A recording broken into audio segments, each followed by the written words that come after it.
내가 여호와께 바라는 한 가지 일 그것을 구하리니 곧 내가 내 평생에 여호와의 집에 살면서 여호와의 아름다움을 바라보며 그의 성전에서 사모하는 그것이라. 여호와께서 환난 날에 나를 그의 초막 속에 비밀히 지키시고 그의 장막 은밀한 곳에 나를 숨기시며 높은 바위 위에 두시리로다.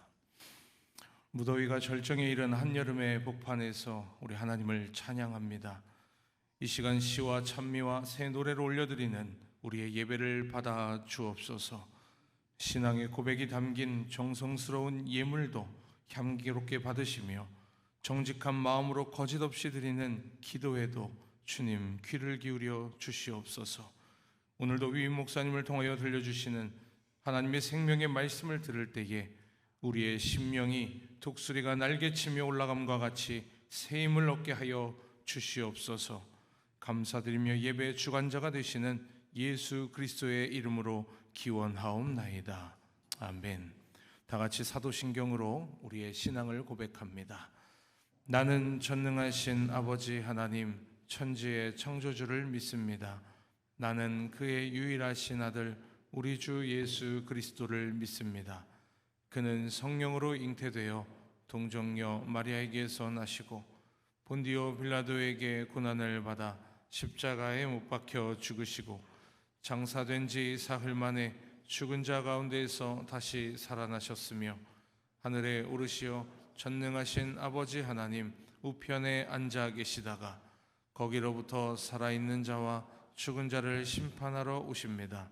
나는 성령을 믿으며 거룩한 공교회와 성도의 교제와 죄를 용서받는 것과 몸의 부활과 영생을 믿습니다. 아멘.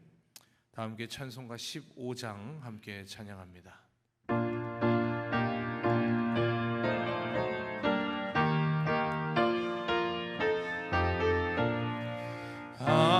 하나님의 크신 사랑 하늘에서 내리사 우리 맘에 항상 계셔 온전하게 하소서. 우리 주는 자비하사 사랑 무한하시니 두려워서 떠는 자를 구원하여 주소서. 걱정 근심 많은 자를 성령 감화하시며 복과 은혜 사랑 받아 평안하게 하소서. 처음과 끝이 되신 주님 항상 인도하셔서 마귀 유혹받는 것을 속히 끊게 하소서. 전능하신 아버지여 주의 능력 주시고 우리 맘에 임하셔서 떠나가지 마소서. 주께 영광 항상 돌려 천사처럼 섬기며 주의 사랑 영영토록 찬송하게 하소서. 우리들이 거듭나서 흠이 없게 하시고 주의 크신 구원받아 온전하게 하소서. 영광에서 영광으로 천국까지 이르러 드신 사랑 감격하여 경배하게 하소서.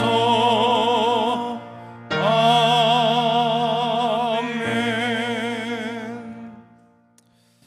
성시교도 우리 교동문 15번 우리 시편 27편입니다. 다 함께 성시교도 가겠습니다. 여호와는 나의 빛이요 나의 구원이시니 내가 누구를 두려워하리요.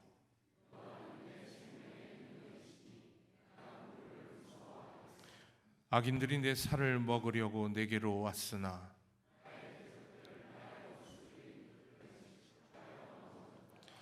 군대가 나를 대적하여 진칠지라도 내 마음이 두렵지 아니하며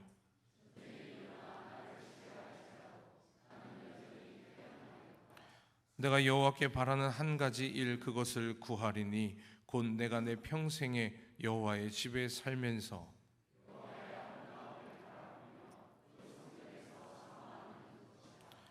여호와께서 환난 날에 나를 그의 초막 속에 비밀히 지키시고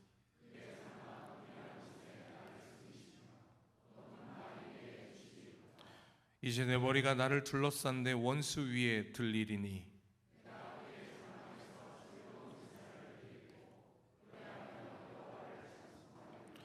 아멘. 이 시간 우리를 대표하여 하철수 장로님께서 기도해 주시겠습니다.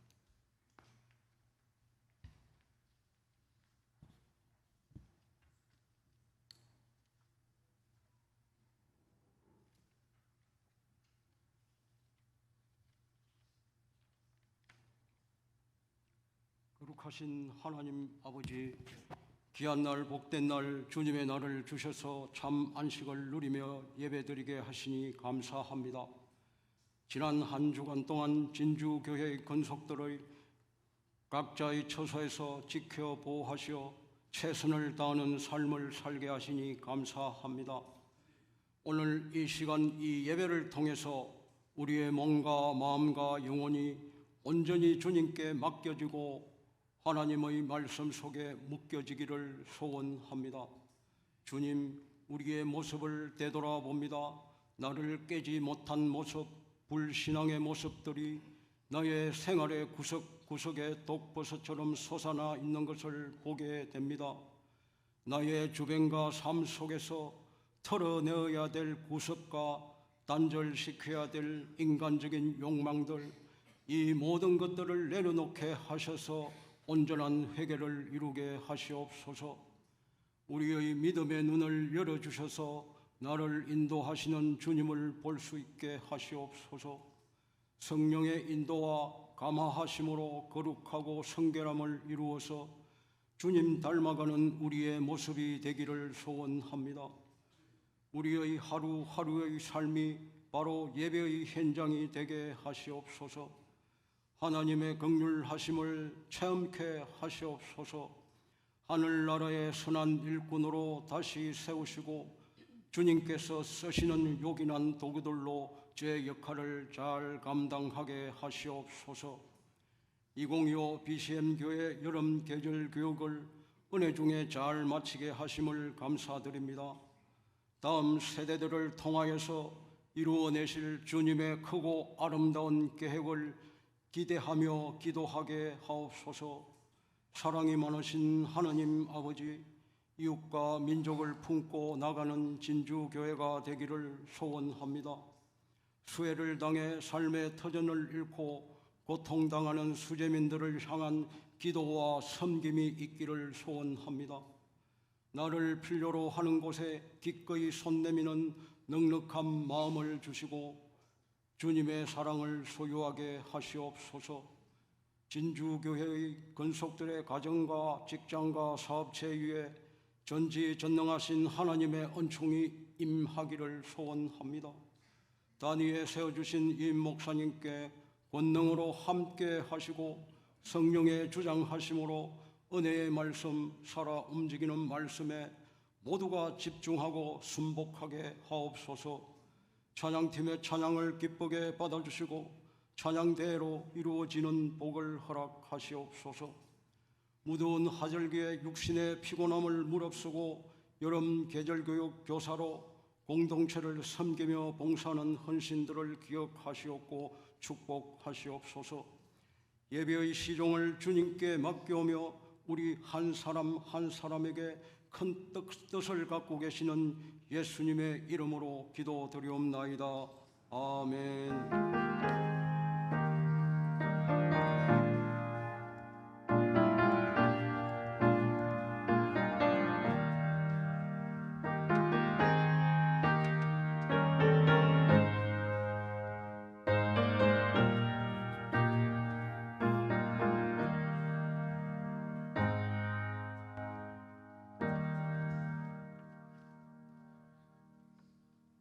오늘 우리에게 주신 하나님의 말씀은 마태복음 7장 24절에서 27절 말씀입니다.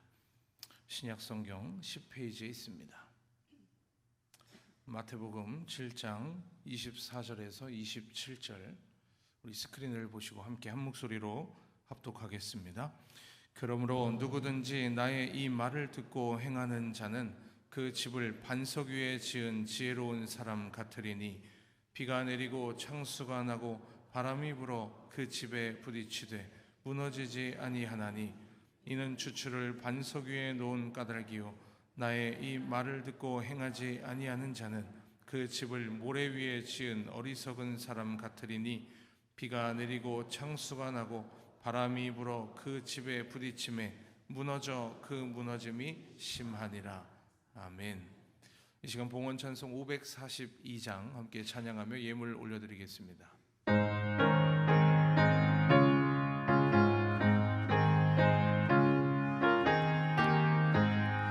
구주 예수 의지한 심히 기쁜 일일세 영생 허락 받았으니 의심 아주 없도다.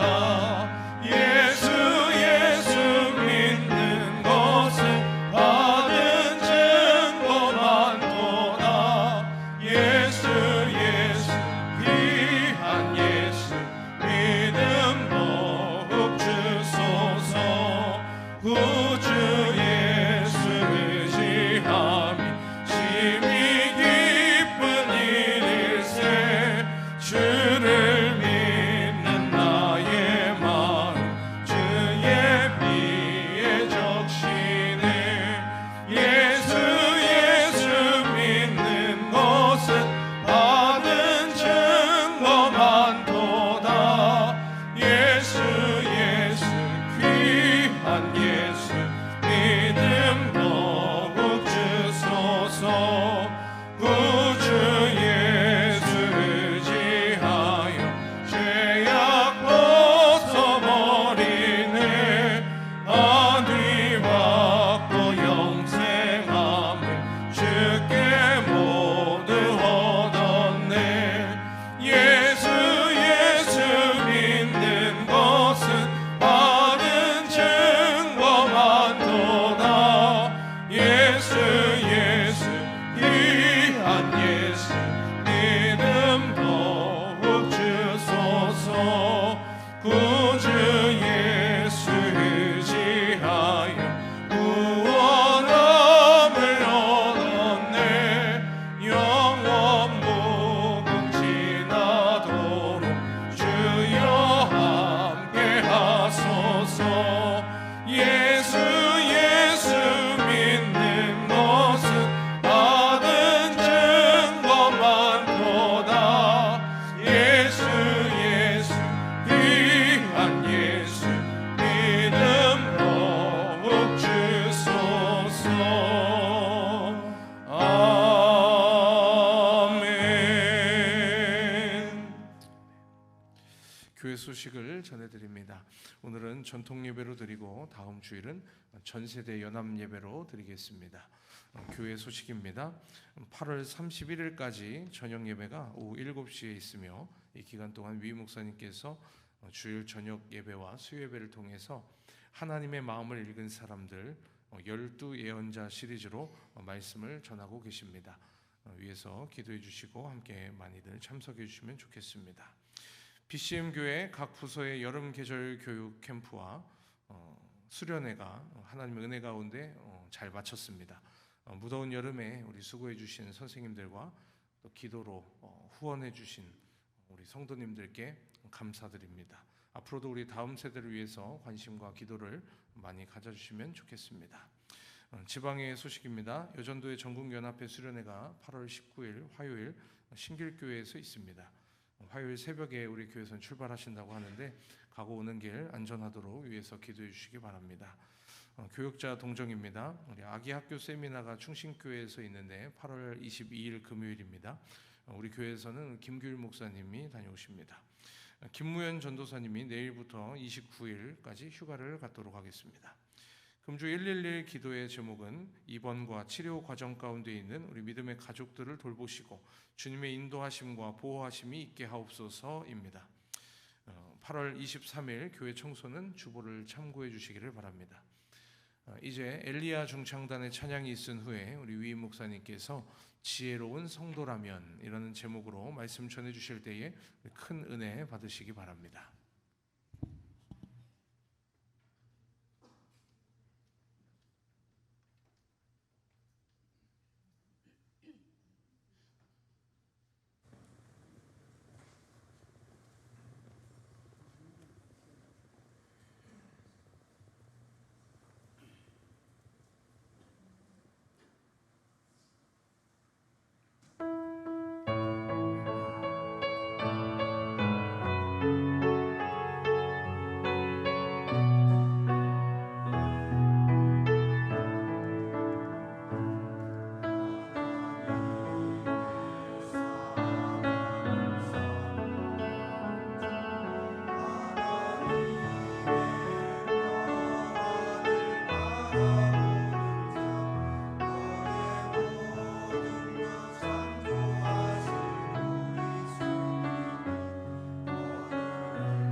감사합니다.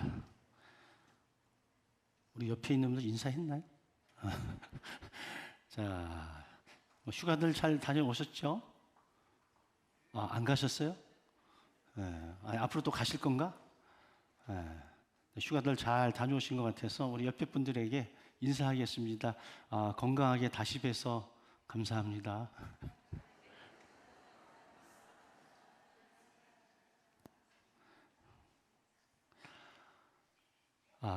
건강이 되었든 사업이 되었든 인간관계가 되었든 우리의 신앙생활이 되었든 간에 가장 중요한 것은 그것에 기초되는 것이 가장 중요한 것 같아요. 건강을 잃은 분들이 후회를 많이 해요. 그런데 건강은 건강할 때 지켜야 된다 그러잖아요. 자녀를 키우는 부모님들은 아이들이 좀 일찍 정신을 차려서 공부를 하면 좋은데 이 또 사춘기도 있고 막 그러다가 이제 고등학교 가가지고 이제 대학 갈 때쯤 돼가지고 열심을 내는 애들이 있어. 근데 그게 잘 안 되죠. 왜 안 되냐? 기초가 약하기 때문에 그래요. 최소한 초등학교 5학년 정도부터는 정신을 차려서 기초를 잘 닦아놔야 나중에 노력한 만큼의 결과물을 얻을 수 있는데, 기초가 약하면 아무리 열심을 내어도 어느 정도를 넘어설 수가 없습니다. 모든 것들이 다 마찬가지인 것 같아요. 그래서 기초가 부실하면 겉보기에는 그럴듯해 보여도 작은 충격에도 금이 가고 깨어지고 무너질 수밖에 없지요. 세계적으로 유명한 피사의 사탑도 부실한 기초 탓에 900년 가까이 기울어져 있다라고 이야기를 하죠. 그래서 그것을 유지하고 보존하기 위해서 많은 돈이 들어간다고 그래요. 부드러운 땅, 처음에는 파기가 좋지만 그 위에 지었다가는 나중에 문제가 커지게 되죠. 그래서 모래를 다 걷어내고 암석층이 나오면 거기에 기초를 놓고 건물을 지어야 든든한 건물이 될 수가 있죠. 우리의 삶의 기반도 역시 다를 바 없습니다. 어떤 기초 위에 내 삶을 쌓아가고 있느냐에 따라서 얼마든지 달라질 수가 있어요. 예수님께서 그리스도인의 삶에 대한 교훈을 이야기하시면서 마태복음 5장에서 7장까지 산상수훈을 전하셨습니다. 산에서 많은 무리들을 불러 모아놓고 그들에게 그리스도인이란 이렇게 살아야 되는 것이다 라고 이야기를 하셨어요. 그리고 마지막 결론 부분인 오늘 본문 속에서 내가 너희들에게 지금까지 한 모든 말들을 듣고 지켜 행하라 이렇게 이야기를 하시는 거예요. 그런데 듣기만 하고 행하지 않으면 집을 모래 위에 세운 것과 같아서 비가 오고 바람이 불고 창수가 나면 무너진다는 거예요. 그러나 지금까지 내가 한 모든 말들을 듣고 잘 지켜 행하면 든든한 반석 위에 집을 세운 것과 같아서 비가 오고 바람이 불고 창수가 나도 견뎌낼 수 있을 것이다라고 하는 이야기입니다. 여러분들이 지금까지 많은 것들을 쌓아 오셨을 텐데 이 쌓아 오신 그 기초가 무엇인가, 이게 굉장히 중요하다라고 하는 거예요. 당시 팔레스타인 지역에서는 여름엔 땅이 단단해 보여도 폭우가 오면 금세 홍수가 났다라고 이야기를 합니다. 그래서 집을 튼튼히 세우려면 모래를 파고 반석층까지 깊이 기초를 놓아야 됐다고 그래요. 근데 이때 그렇게 기초를 제대로 놓지 않으면 홍수가 나면 다 쓸려갔다는 거예요. 아니 사막, 광야, 여기에 무슨 홍수가 나겠는가? 여러분, 사막에도 비가 오고요, 광야에도 비가 와. 그런데 비가 오면은 뭐 대충 오는 게 아니라 한 번 올 때 상상을 초월할 정도로의 비가 옵니다. 그러면 그 빗물들이 모여서 와디라고 하는 이런 계곡이 있어요. 이쪽으로 물이 쏟아져 내려오면서 거기에서 텐트를 치거나 야영을 하던 사람들이 물에 써 내려가서 이렇게 목숨을 잃는 경우가 종종 있다고 그래요. 그래서 비가 오지 않을 때는 마른 땅이야. 근데 약간의 계곡 움푹 파여져 있는 곳이야. 근데 비가 내리면 모든 비가 다 그곳을 향해서 쏟아져 내려오기 때문에 갑자기 홍수가 난다고 그렇게 이야기를 하더라고요. 근데 예수님은 이 비유의 말씀을 통해서 우리에게 이렇게 도전하시는 겁니다. 듣고만 있지 말고 행하라. 그래야 폭풍 속에서도 무너지지 않을 것이다. 인생을 살면서 우리는 많은 비바람과 폭풍을 겪어야 되죠. 근데 기초가 견고하면 그거를 버텨낼 수 있고 이겨낼 수 있지만, 기초가 든든하지 않으면 거기에 휩쓸려 내려가서 흔적조차 찾아볼 수가 없다라고 하는 거죠. 근데 이 결론의 말씀을 내리면서 그 전에 한 가지 말씀을 하신 게 있습니다. 마태복음 7장 21절에서 23절까지 나더러 주여 주여 하는 자마다 다 천국에 들어갈 것이 아니요 다만 하늘에 계신 내 아버지의 뜻대로 행하는 자라야 들어가리라. 이 말씀은 믿음이 없는 사람들에게 한 이야기가 아니라 믿음이 있는 사람들, 오늘날로 이야기하면 교회 안에 있는 사람들을 향해서 이야기하는 거예요. 교회 안에 있는 저와 여러분들을 향해서 주여 주여 부르는 것만으로 충분하지 않다라고 하는 겁니다. 그럼 뭐가 필요하냐? 주여 주여 이름만 부를 것이 아니라 내게서 들은 것을 지켜 행하라고 하는 겁니다. 아버지 뜻대로 행하지 않는 모든 것들은 다 불법임을 이야기하고 있는 거지요. 자, 그러면 집을 반석 위에 세운다라고 하는 이 비유의 교훈, 어떤 의미일까? 간단히 말하면 비가 내리고 창수가 나고 바람이 불어도 무너지지 않는다는 겁니다. 우리가 믿음의 기초를 하나님의 말씀 위에 세우고 그 말씀대로 지켜 행하면 우리가 어떤 비바람이 몰아쳐도 그것 때문에 신앙을 버리거나 신앙을 잃거나 무너지지 않는다라고 하는 이야기를 하고 있는 거예요. 실제로 우리는 인생을 살다 보면 많은 어려움을 만나죠. 전혀 예기치 않았던 어려움, 갑자기 건강이 안 좋아지고 질병이 생기고 하던 사업이 무너지고 그렇게 든든해 보였던 주식이 하루아침에 몰락하고, 관계가 그렇게 좋았었는데 어느 날 관계에서 배신을 당하고, 이루 말할 수 없는 아픔과 고통과 역경, 이런 비바람과 폭풍우를 경험할 수가 있습니다. 그런데 이때에 우리가 어디에 기초를 두고 있느냐에 따라서 무너질 수도 있고 쓰러질 수도 있고 아니면 버텨 견뎌낼 수도 있다라고 하는 겁니다. 그런데 오늘 성경은 들은 예수님의 말씀을 행하는 자는 그 어떠한 폭풍 속에서도 견뎌낼 수 있다라고 하는 겁니다. 여러분이 감정 위에 신앙을 세웠다, 여러분 그럼 감정 따라 휘둘리는 거죠.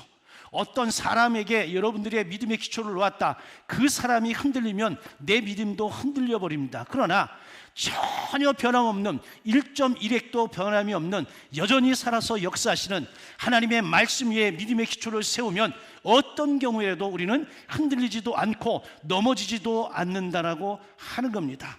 그래서 오늘 주님께서는 산상수훈의 말씀에 결론적으로 하는 이야기가 듣기만 하지 말고 뭐하라? 행하라는 거죠. 여러분, 실제로 듣기만 하는 것과 행하기 좀 달라요. 성경은 우리에게 이야기합니다. 마음으로 믿어 의에 이르고 입으로 시인하여 구원에 이르는 거예요. 마음으로 믿어서는 의로움밖에 얻을 수는 없어. 그러나 우리가 신앙생활하는 게 의로움을 얻기 때문인가요? 아니죠. 궁극적으로는 구원을 얻어야 되거든. 근데 구원은 우리가 입으로 시인해야 가능하다라고 하는 겁니다. 여러분, 마음으로 제 아무리 운동을 하고 제 아무리 10km, 20km 뛰어도 아무 일도 안 일어납니다. 그러나 작은 거리라도 자꾸만 뛰고 하면 여러분 모든 것들이 조금씩 성숙해지고 조금 더 든든해지고 그러면서 건강한 몸을 만들 수 있는 거죠. 우리의 신앙도 마찬가지예요. 하나님 주시는 마음을 읽고 그 마음에 따라서 내가 작은 일에서부터 실천하고 행동에 움직이고 순종하는 삶을 살면 이 믿음이라고 하는 것이 든든하고 단단해지는 거예요. 그러면 이 믿음의 훈련을 통해서 하나님의 살아계심을 경험하기 때문에 나중에 어떤 어려움이 닥쳐와도 흔들리지를 않고 버틸만 하거든요. 어떤 분이 저한테 그럽니다. 지금까지 어떻게 목회를 하셨습니까? 잘 버텨냈습니다. 우리가 병에 안 걸리나요? 얼마든지 우리도 병에 걸릴 수 있습니다. 많은 어려움과 많은 위험이 우리에게 닥쳐올 수 있습니다. 그런데 어떤 사람은 그거 버텨내 이기고 어떤 사람은 무너지죠. 버텨내는 사람은 준비되어져 있는 사람이고 이미 많이 단련이 되어져 있어서 그 정도에는 끄떡하지 않습니다. 근데 전혀 준비되어져 있지 않는 사람, 입으로만 주여 주여 외친 사람은 조그만 시험 앞에서도 와르르 무너지는 거예요. 자, 그렇다면 우리가 하나님 말씀 위에 인생의 기초를 놓아야 된 이유, 효과가 뭘까? 첫째는 삶에 흔들리지 않는 안정감과 평안함을 줍니다. 여러분, 주님의 약속을 신뢰하고 순종하는 사람은 환난 중에 주님이 함께 하심을 믿고 경험합니다. 시편 46편 1절 말씀처럼 하나님은 우리의 피난처시오 힘이시니 환난 중에 만날 큰 도움이시라. 한 22년 정도 됐겠네요. 제가 부교육자하고 대구에 신방을 갔다가 돌아오는 길에 교통사고가 났습니다. 근데 교통사고 났는데 교통사고 나면 막 당황스럽고 막 그렇잖아요. 뭐 어떻게 해야 될지 모르잖아. 근데 저는 그날 새벽에 하나님 앞에 기도했거든. 기도하면서 주의 보혈로 덮는 기도를 다 했어요. 근데 사고가 딱 나는 순간에 제일 먼저 기억나는 게 뭐냐면 어떻게 하지? 이게 아니고 나 오늘 새벽에 하나님 앞에 보혈로 덮는 기도를 했으니까 나 하나님이 지켜주실 거야. 이 믿음이 딱 생기니까 뭐 걱정할 것도 없고 염려할 것, 서두를 것도 없어. 그래서 세 사람을 다 끄집어다가 그 중앙 분리도 쪽에 딱 붙여놓고 그리고 뒤에 오는 차들 부딪힐까봐 이렇게 피해가라고 이렇게 여유 있는 짓을 했다니까. 그러고는 뭐 난리가 났죠. 뭐 차가 다 부서지고 깨지고 뭐 그랬는데 우리 몸은 하나도 다친 데가 없었어요. 제가 그때 깨달았어요. 평소에 믿음으로 준비되어져 있으니까 막상 그 어려움이 당했을 때 내가 조금도 당황스럽지 않더라고. 흔들리지 않더라고. 오히려 더 담대해져서 그 위기를 넘어설 수 있었어요. 환난 중에 만날 큰 도움이신 거죠. 두 번째, 시험이 닥치면 우리의 믿음이 입증될 뿐만 아니라 이 시험을 통해서 우리가 단련되어진다라고 하는 사실이에요. 베드로전서 1장 7절에 봤더니 너희 믿음의 시련이 불로 연단하여도 없어질 금보다 더 귀하다. 왜 귀한 거예요? 없어질 것이 아니기 때문에. 우리의 믿음이라고 하는 것은 시련을 당하면 당할수록 더 단단해지고 더 견고해진다라고 하는 겁니다. 그래서 믿음의 시험을 당할 때에 두려워하고 염려할 이유가 없다. 내가 이 시험을 통해서 내 믿음이 입증될 뿐만 아니라 내가 이것을 견뎌내기만 하면 내 믿음이 훨씬 더 견고해질 수 있다라고 하는 안정감을 가질 수 있다라고 하는 겁니다. 실제로 인생을 살아보니까 우리의 믿음이 옳고 그름, 믿음이 있느냐 없느냐가 우리가 좋은 날에 나타나는 게 아니더라고요. 제가 한 교회에서 20년 넘게 목회를 하면서 우리 성도들이 맞닥뜨리는 많은 어려움들을 다 눈으로 지켜보았죠. 어떤 분들은 너무 당하는 고난이 힘들고 어려워서 야, 저러다가 저 믿음 무너지는 거 아니야? 그런데 끝까지 그 믿음을 부여잡고 견뎌내시는 분들이 있습니다. 그럼 제가 말은 안 해도 제 마음속에 어떤 생각이 드냐면 존경심이 생겨요. 저 사람은 정말 믿음의 사람이 맞구나. 그래서 제가 항상 강조하는 게 한결같은 믿음을 가지고 있다라고 하는 것, 여러분 굉장히 중요하다라고 하는 겁니다. 반석이 되신 예수님의 말씀에 뿌리를 내리고 그 말씀에 순종하는 삶은 우리를 어떤 풍파 속에서도 지켜주는 능력이 됨을 믿으시기를 주의 이름으로 축원합니다. 그래서 폭풍이 올 때에 비로소 드러나는 차이가 있다라고 하는 겁니다. 이 차이가 처음에는 굉장히 미세한 것 같지만 정말 환난을 만났을 때는 그것 때문에 내가 무너질 수도 있고 내가 버티고 견딜 수도 있다라고 하는 겁니다. 여러분, 어려운 일 당할 때 우리의 중심이 흔들리지 않기 위해서 더욱더 견고해지기 위해서 날마다 약속되신 하나님의 말씀 위에 우리의 믿음을 세워가시기를 주의 이름으로 간절히 축원합니다. 그러면 한 가지 질문을 할 수 있어요. 그러면 왜 주님은 주여 주여 하는 자들이 천국에 들어가지 못한다라고 이야기를 하신 거냐라고 하는 겁니다. 여러분, 겉으로 볼 때 열심히 주를 부르고 신앙생활하는 것처럼 보이는데 마지막 날 주님께 버림받는 사람들이 있다라고 하는 거예요. 이건 굉장히 충격적인 경고입니다. 그럼 왜 그런 일이 일어났냐? 아버지의 뜻대로 행하지 않았기 때문이라고 하는 겁니다. 아버지의 뜻대로 행하지 않은 사람은 비록 입술로 주님을 불렀다 해도 천국에 들어갈 수 없습니다. 제가 그래서 용어를 하나 만들었어. 충성스러운 종교인. 저는 제가 처음 만든 거라서 제가 물어볼까요? 여러분 다 충성스러운 분들이죠? 겸손하셔서 나름대로 신앙생활하고 그래도 직분이 있는 분들은 나처럼 충성스러운 사람이 없어. 다 이러고 있거든. 근데 충성스러운 종교인이냐 신앙인이냐는 또 다른 이야기예요. 겉으로는 주여 주여 하며 예수님을 주인으로 인정하는 말까지 했습니다. 심지어 예수님의 이름으로 선지자 노릇도 하고 귀신도 쫓아내고 맞는 권능도 행했습니다. 그런데 주님은 그런 성도들에게 내가 너희를 도무지 알지 못한다라고 이야기하면서 불법을 행하는 자들아 내게서 떠나가라라고 이야기합니다. 행하긴 행했는데 어떻게 했어요? 불법으로 행했습니다. 그럼 뭐가 불법이냐? 아버지의 뜻, 하나님의 뜻대로 행하지 않는 충성스러움은 불법이에요. 그래서 충성스러운 종교인의 모습으로 사는 사람은 미안하지만 그건 불법입니다.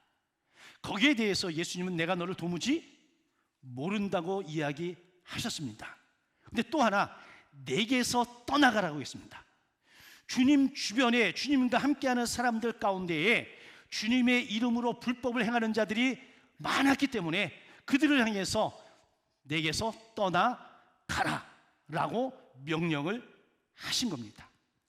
위런 위어스비 목사님의 설명에 따르면 이런 사람들은 말로만 주님을 고백하고 삶으로는 순종을 하지 않는 거짓 신자들입니다. 그들은 교회에서 사용하는 올바른 신앙 용어도 알고 성경 구절도 암송했을지도 모릅니다. 그러나 말하는 것이 곧 믿는 것은 아닙니다. 하나님께 대한 열정적인 감정이나 기적을 체험하는 일조차 참된 구원의 증거는 될 수가 없습니다. 심지어 가룟 유다도 한때 예수님의 제자의 무리에 섞여서 전도하고 기적을 행하는 그 자리에 참여했습니다. 그런데 결국 이 가룟 유다는 예수님을 은 30에 팔아먹었습니다. 겉으로는 주님 섬기는 활동을 많이 했지만 마음과 삶이 주님의 뜻에 복종하지 않는 사람이었습니다. 이런 사람을 향해서 주님은 불법을 행하는 자라고 분명히 규정을 하셨습니다. 그렇다면 오늘 이 안에 있는 저와 여러분들 가운데에도 입으로는 주를 외치고 입으로는 찬양하고 입으로는 얼마든지 고백을 해. 눈물도 쏟아 부어요.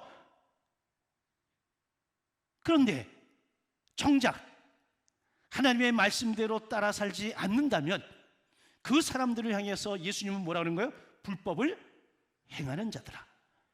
이 예배당 안에서는 예수 믿는 사람처럼 보이는데 저 문을 열고 나가 여러분들의 가정과 여러분들의 삶의 현장 속에 전혀 하나님의 말씀대로 살지 않는 그런 모습이라면 오늘 예수님이 경고하는 그 어리석은 사람과 다를 바 없다라고 하는 겁니다. 이게 굉장히 무서운 경고의 말씀입니다. 내가 열심히 쌓았다, 열심히 일했다, 열심히 봉사했다 라고 했는데 어느 날 마지막 순간에 와르르 무너지는 겁니다. 왜?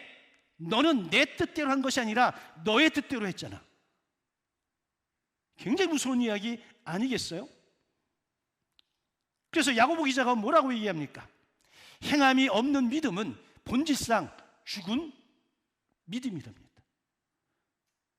이 화분은 안에 흙이 있고 그래서 죽은 건 아니야. 여전히 살아있는 거야.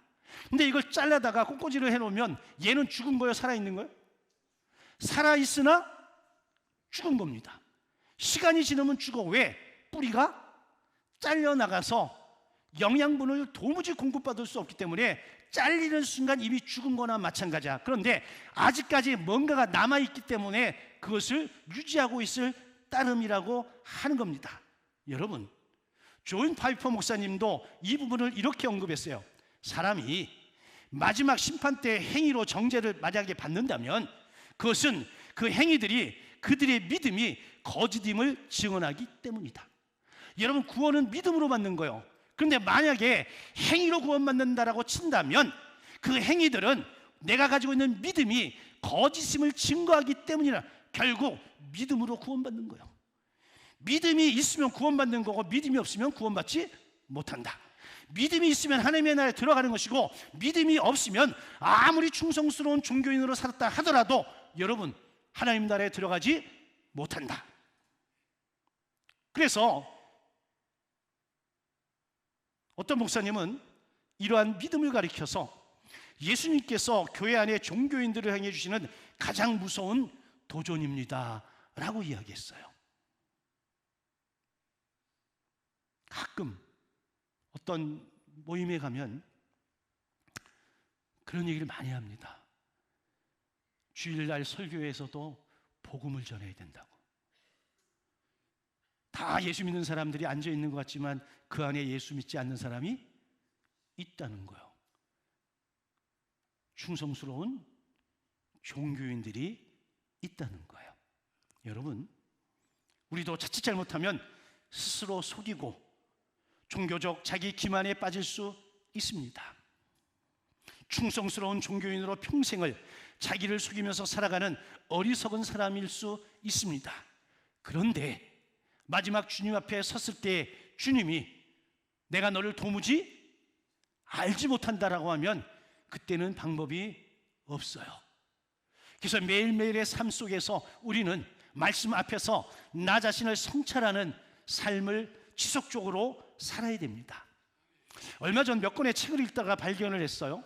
성공한 사람, 지혜로운 사람, 많은 사람들에게 존경을 받는 사람들의 특징 중에 하나가 자기 성찰을 잘하는 사람이래요.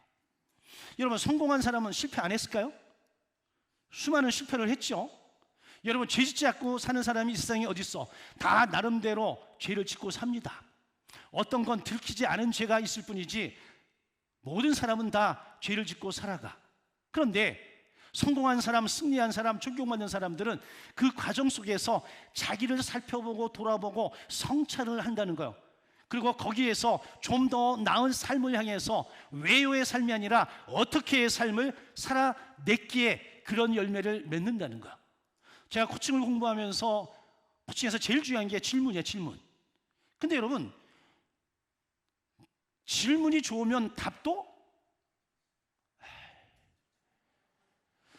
여러분, 누군가 질문했는데 답을 못해. 그러면 여러분, 답을 못한 사람이 문제가 아니라 질문한 사람이 질문을 잘못한 거야. 제가 어제부터 읽는 책이 한 권 있습니다. 그 책이 질문에 관한 책인데 그 질문에 관한 책 가장 처음에 무슨 이야기가 나오냐면 우리는 많은 부분 왜라는 질문을 한다는 거. 왜. 여러분, 왜라는 질문도 필요해요. 왜? 원인을 파악하기 때문에 중요해. 그런데 이 왜라고 하는 질문은 과거 지향적이라는 거죠. 심리학에서는 왜라는 질문을 많이 해. 그래서 근본을 찾아내니까. 그러나 이 질문을 바꿔야 된다는 거예요. 어떻게로? 제가 여러분들에게, 여러분 이제 여름철이 다 지나갔으니 이제 9월 첫 주부터 점심도 하고 그러니까 또 9월 첫 주부터 열심을 내서 여러분 주일 예배에 참석하십시오. 그러면 여러분들이 왜요? 왜 그래야 되는데요? 이런 부류의 사람과 그래, 여름 동안 내가 좀 해이해졌으니까 9월 달부터 정신을 차리고 내가 열심히 또 믿음의 삶을 살아야지. 어떻게 할까? 같아요, 달라요? 아니, 같아요, 달라요? 다르잖아. 그러니까 왜요가 아니라 어떻게 해요? 어떻게? 2월 달인가 전화가 한 통이 걸려왔습니다. 갑자기 제 친구인데 뭐 자초지종 얘기도 안 하고 우리 이 지역에서 그 목사님들 부부 수련회를 해야 되는데 좀 와서 해주면 안 돼? 그래서 제가 어떻게 하면 되는데? 그랬더니 강의를 하고 돈을 가지고 오면 된대. 그래서 얼만데? 그랬더니 뭐 얼마 정도 얘기하더라서 그래서 제가 오케이 그랬어요. 그래서 이 친구가 깜짝 놀라가지고 아니 기도도 안 해보고 뭐 회의도 해야 되는 거 아니야? 됐어, 오케이, 내가 알아서 할게. 그리고 이제 우리가 준비한 거잖아요. 7월 달에 연합부흥회를 하는데 총회장이 강사인데 총회장하고 제 방에서 차를 마시는데 느닷없이 필리핀 가신다며요. 그래서 어떻게 하냐고 그랬더니 태국에서 방콕에서 동남아 직할지방 목회자 연합수련회가 있었어. 거기에 총회장이 강사로 가서 집회를 하다가 제 친구 목사님하고 이야기하다가 갑자기 그 이야기를 한 거예요.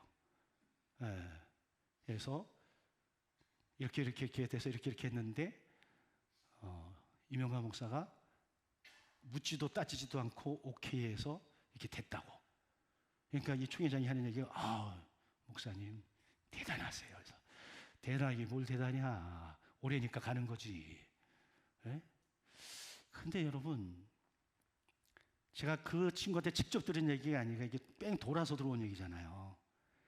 그러면 이게 돌아서 한 사람에게만 돌아갔을까? 많은 사람들에게 이야기했을 거 아니겠어요? 여러분 저와 우리 교회가 한 번 더 어떤 분들에게 신뢰를 쌓을 수 있는 기회가 된 것 아닐까요? 그럼 서로에게 신뢰가 생기고 믿음이, 이건 여러분 돈으로 판단할 수 있는 게 아닙니다.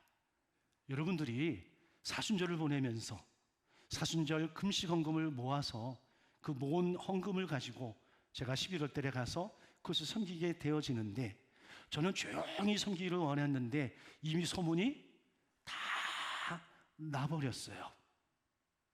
뭐 이런 것 아닐까요? 여러분 다윗이 그랬습니다. 다윗은 분명한 범죄자예요. 남의 아내를 취했잖아요. 그 죄를 감추기 위해서 그의 남편을 전장에 보내 죽도록 계략을 짜서 실제로 죽도록 만들었어요.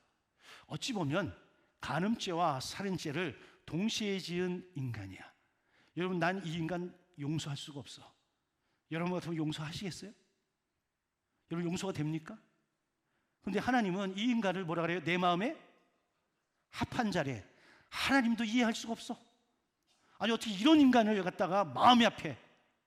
근데 성경을 잘 들여다보면 여러분 다윗은 자신이 지은 죄에 대한 죄값을 살아있는 동안에 다 받습니다. 그 집안에 피가 끊이지를 않습니다. 형제들이 전부 다 서로 도륙하며 싸웁니다. 장남은 자신을 배반해서 자신을 왕위에서 쫓아냅니다. 엄청난 피바람이 그 집안에 끝까지 불어옵니다. 죄값은 죄값대로 치렀습니다. 그런데 다윗은 선지자의 지적을 통해 자신의 죄를 깨달아 알고 하나님 앞에 철저하게 회개합니다. 그리고 다시는 그 죄를 짓지를 않습니다. 이 부분에 대해서 하나님은 내 마음에 합한 자라고 이야기를 하신 거예요. 우리가 실수로 죄 지을 수 있습니다. 우리가 의도치 않게 죄 현장에 있을 수 있습니다. 죄값은 죄값대로 받으면 됩니다. 그러나 또다시 죄를 짓는다라고 한다면 그것은 방법이 없어. 그러나 그때 처절하게 회개하고 다시는 그 죄를 범하지 않으면서 아버지의 뜻대로 행했기에 하나님은 범죄한 다윗이기도 하지만 철저하게 회개하고 돌아온 이 다윗이 되어서 내 마음에 합한 자라고 이야기하신 거예요. 고로 저와 여러분들이 어떠한 죄를 지었다 하더라도 우리가 다시는 그 죄를 짓지 아니하고 돌이켜 하나님 말씀대로 살아가면 우리도 하나님 앞에 내 마음에 합한 자라고 하는 칭찬을 받게 될 줄로 믿습니다. 예수께서 지적하시는 것은 하나님과의 인격적 관계 속에서 나오는 자발적인 순종이 아닌 거칠의 신앙은 하나님 나라에 합당치 않다라고 분명히 말씀해 주시는 거예요. 그런데 누가복음 6장 46절에 보게 되면 거의 같은 병행 구절이 있습니다. 너희는 나를 불러 주여 주여 하면서도 어찌하여 내가 말하는 것을 행하지 아니하느냐. 비슷하죠? 아니 주여 주여 하는 자보다 하나님 나라에 들어가지 못한다고 말씀하셨는데 누가복음에 가게 되면 너희는 나를 불러 주여 주여 하면서도 어찌하여 내가 말하는 것을 행하지 아니하느냐. 질문이 굉장히 달라졌죠. 누가는 의사입니다. 의사였기 때문에 막연하게 뿌리뭉실하게 질문한 게 아니요, 노골적으로 직접적으로 질문한 거예요. 너희가 나를 주여 주여 하는데 그러면 내가 말하는 거 들어야 되잖아. 근데 너 안 듣잖아. 여러분, 우리가 주여 주여 부르지요. 하나님은 나의 하나님, 나의 구원이 합니다. 찬송도 부르고 그럽니다. 그러면 그분의 말씀대로 사는 게 당연하잖아. 근데 누가가 하는 얘기는 그런데 너 그렇게 살지 않잖아. 이 질문이 저와 여러분들에게 주어지는 질문이에요. 우리가 주를 부르고 주를 찬양하고 주를 인정하기 때문에 이 자리에 왔습니다. 이 자리에서 예배를 드리고 하나님께 영광을 돌립니다. 근데 문제는 저 문을 열고 여러분들의 삶의 현장 속에서도 여전히 하나님을 나의 주로 인정하며 살아가느냐. 이게 행함이에요. 이게 순종이라고 하는 삶이에요. 여러분, 기독교의 모든 교리나 모든 설교나 모든 자료들의 70%는 순종입니다. 오죽하면 여러분 제사보다 뭐가 낫다고요? 순종이 낫다. 형식적으로 드리는 제사보다 하나님 말씀대로 삶의 현장에서 순종하는 것이 훨씬 더 낫다라고 하는 겁니다. 왜? 실질적으로 내가 삶의 현장에서 하나님을 주로 고백하고 인정하면서 그분의 말씀대로 살기 때문에 그렇습니다. 여러분, 지금 교회에서 열심으로 봉사하고 예배드리는 분이라 하더라도 삶 속에서 하나님의 뜻에 순종하지 않으면 우리도 주님 앞에 서는 날 깜짝 놀랄 일을 경험할 수도 있습니다. 불법을 행하는 자들아 내게서 떠나가라. 고로 우리의 신앙을 점검해야 합니다. 바울은 고린도서 13장 5절에서 너희가 믿음에 있는가 너희 자신을 시험하고 확증하라고 그럽니다. 저와 여러분들이 내가 진짜 믿음 안에 있는가, 믿음의 삶을 살고 있는가, 내 믿음이 진짜 믿음인지 너희 자신을 스스로 시험하고 스스로 확증하라고 이야기해. 이 말씀은 거의 다 아는 말씀이야. 근데 그 다음 말씀이 뭐라고 나오는지 아세요? 예수 그리스도께서 너희 안에 계신 줄을 너희가 스스로 알지 못하느냐? 그러면 너희는 버림받은 자니라. 다시 말할게요. 너희 안에 예수가 계신 줄 너희가 스스로 알지 못하면 너희는 버림받은 자라는 거야. 여러분, 지금 여러분 예수 안에 있습니까? 예수가 우리 안에 있습니까? 이게 알아지나요? 이게 느껴지나요? 이게 고백이 되어지나요? 만약에 그렇지 않다면 우리는 버림받은 자라는 거예요. 무서운 이야기입니다. 제가 요 근래 입버릇처럼 하는 게 하나님의 마음을 읽는 거죠. 그리스도가 내 안에, 내가 그리스도 안에 있으면 우리는 자연스럽게 하나님의 마음을 읽는 거예요. 하나님의 마음이 어디에 있는지, 하나님의 시선이 어디에 머물러 있는지, 그래서 내 마음도 그곳에, 내 시선도 그곳에 있습니다. 그래서 하나님의 뜻을 따라 순종하며 행하며 살아가는 거예요. 그랬더니 하나님이 뭐 하시더라? 기뻐하시는 것 아니겠습니까? 이 경고의 말씀에는 위로도 포함이 되어져 있어요. 그것은 하나님의 뜻대로 순종하며 사는 자는 결코 주님께 버림받지 아니하고 천국에 넉넉하게 들어간다라고 하는 겁니다. 거칠의 신앙이 아니라 진실한 순종의 신앙은 하나님이 어떤 경우에도 인정해 주심을 믿으시기를 주의 이름으로 축원합니다. 그러면 참되고 지혜로운 그리스도인의 표징은 뭐냐? 첫째는 좁은 길을 택하고 희생과 헌신을 하게 됩니다. 예수께서 생명으로 인도하는 문은 좁고 길이 협착하여 찾는 이가 적다고 했어요. 참된 성도, 지혜로운 성도라면 여러분 때로는 좁은 길을 택하는 겁니다. 내가 조금 희생하고 내가 조금 손해보더라도 주님이 영광을 받으시고 주님이 원하시는 삶의 모습으로 살아가는 것, 이게 표징이에요. 두 번째 표징은 삶의 열매와 변화가 일어납니다.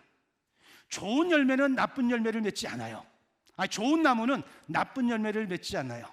다른 말로 좋은 나무는 좋은 열매를 맺습니다.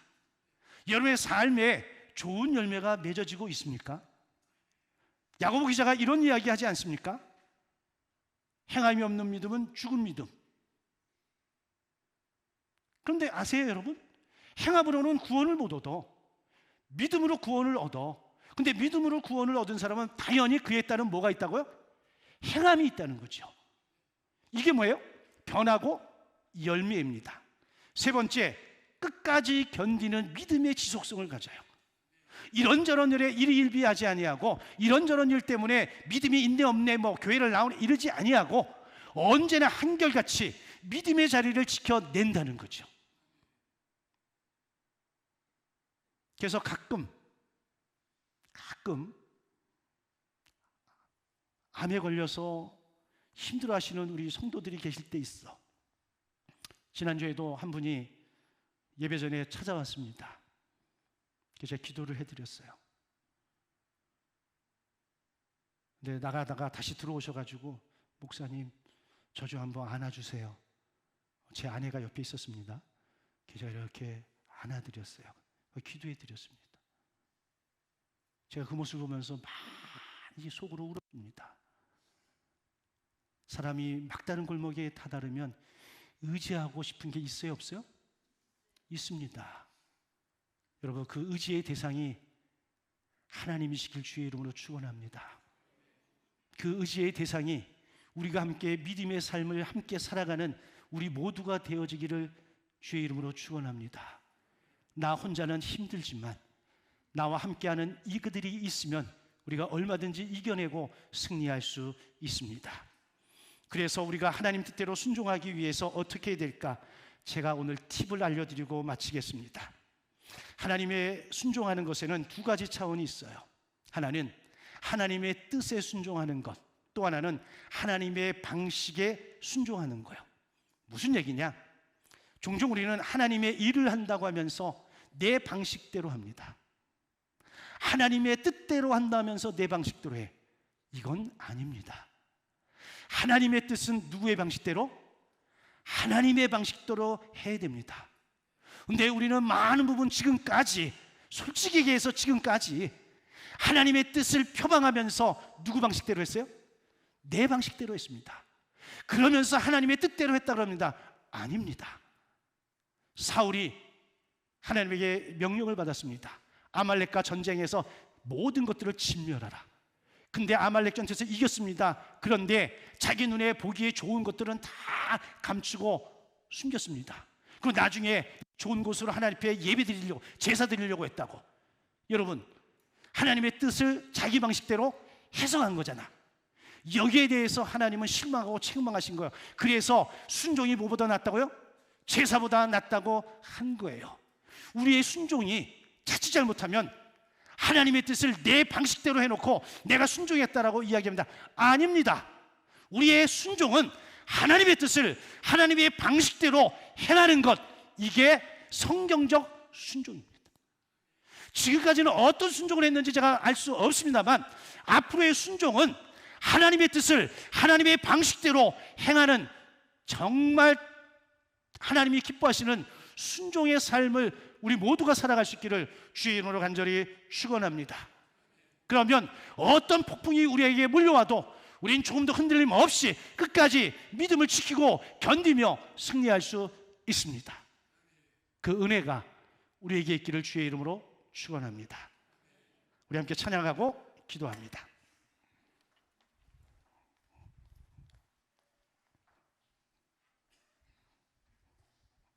말씀 기억하며 함께 찬양하고 기도하겠습니다.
믿음으로 기도합니다. 사랑과 은혜가 풍성하신 하나님, 오늘도 우리 모두를 말씀 앞으로 불러주시니 감사합니다. 오늘 말씀을 통해 반석교의 집을 짓는 지혜로운 성도의 삶을 살아가기로 결단하며 믿음으로 반응한 우리 성도들의 삶을 주님 날마다 인도하시고 어떤 상황과 환경에서도 주님을 바라보는 그 믿음과 지혜를 더하여 주시옵소서. 세상은 모래 위에 세운 집처럼 흔들리고 무너질 수밖에 없겠지만 주의 말씀 위에 세워진 삶은 비가 내리고 창수가 나도 결코 무너지지 않음을 우리가 믿습니다. 살아있는 생명의 말씀을 우리가 머리로만 하는 것이 아니라 우리의 삶으로 믿음 안에서 반응하며 지혜로운 성도로 살아가기로 이 시간 결단하며 나가기로 주님 인도하여 주옵소서. 주님의 말씀을 기초로 선택하고 순종하며 무너지지 않는 믿음으로 견고한 삶을 세워가도록 주여 성령으로 날마다 인도하여 주시옵소서. 아버지 감사드리며 이 모든 말씀을 우리 주 예수 그리스도의 이름으로 기도드립니다. 아멘. 이제 폐 찬송 1장 함께 부르시고 위 목사님 축도로 주일 오전 2부 예배를 마치겠습니다.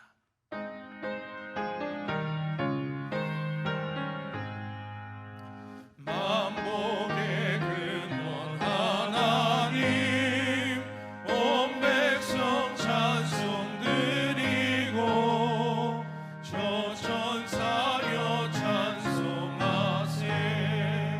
찬송 성도 성자 성령